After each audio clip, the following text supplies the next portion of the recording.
آمد رمضان ہے دکھی دلوں کے لیے نوید سحر، شاہد ہوتا ہے اس ماہ جوش پر رحمت کا بہر۔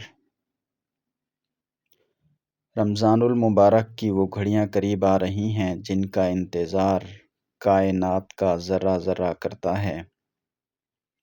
یہ مہینہ صرف کیلنڈر کی تبدیلی نہیں بلکہ ہماری روح کی تبدیلی کا سبب بن جائے اور مغفرت کا ذریعہ بن جائے۔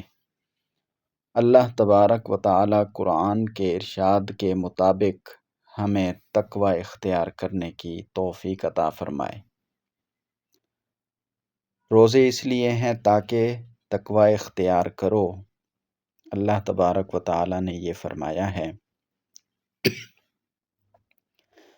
تقوی یہ ہوتا ہے کہ ہم اپنے دل کو گناہوں کی علائشوں سے پاک کر لیں۔ جیسے ہم عید کے لیے نئے کپڑے سجاتے ہیں ویسے ہی رمضان کے لیے ہمیں اپنی نیتوں کو سجانا چاہیے۔ سلف صالحین کا یہ حال ہوتا تھا کہ وہ 6 ماہ پہلے سے یہ دعا شروع کر دیتے تھے، اے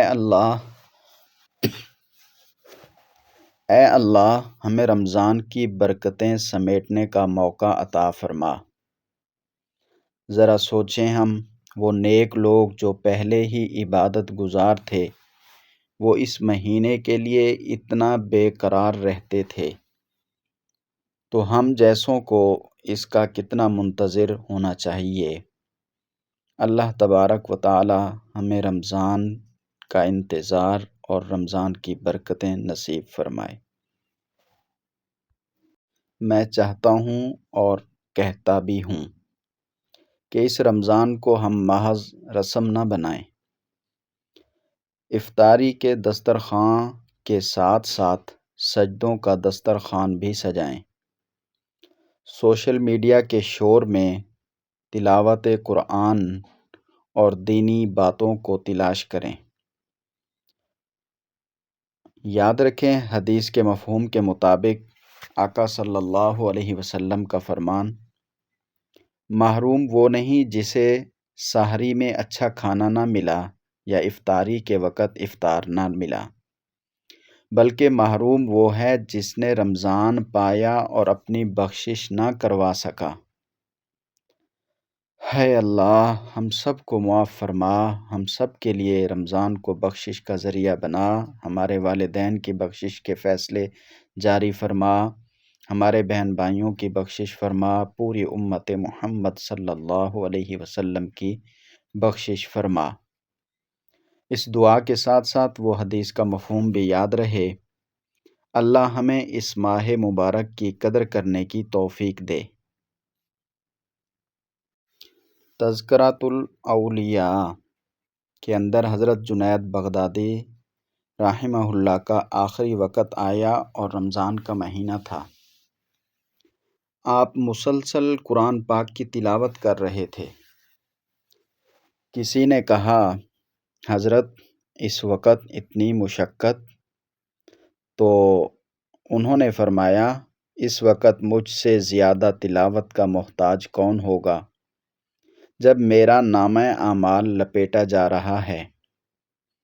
تو اس میں ہمیں ایک بہت بڑا پیغام مل رہا ہے اور اس واقعے سے ہمیں یہ احساس ملتا ہے کہ رمضان کا ایک ایک لمحہ کتنا قیمتی ہے، اسے غفلت میں نہیں گزارنا چاہیے۔ خلیفہ عمر بن عبدالعزیز کے بارے میں لکھا ہے، رمضان کے آخری عشرے میں آپ روتے ہوئے منبر پر تشریف لائے اور فرمایا، لوگو تم نے 30 دن روزے رکھے، 30 راتیں قیام کیا، اب اللہ سے یہ سوال کرو کہ کیا یہ محنت قبول بھی ہوئی یا منہ پر مار دی گئی؟ تو اس واقعے سے ہمیں یہ پتہ چلتا ہے کہ ہمیں عاجزی کے ساتھ عبادت کرنی چاہیے۔ عبادت کر کے غرور میں نہیں آنا چاہیے بلکہ قبولیت کی فکر کرنی چاہیے۔ اللہ پاک ہمیں اس ماہ مبارک کی قدر کرنے کی توفیق دے، حقیقی قدر کرنے کی۔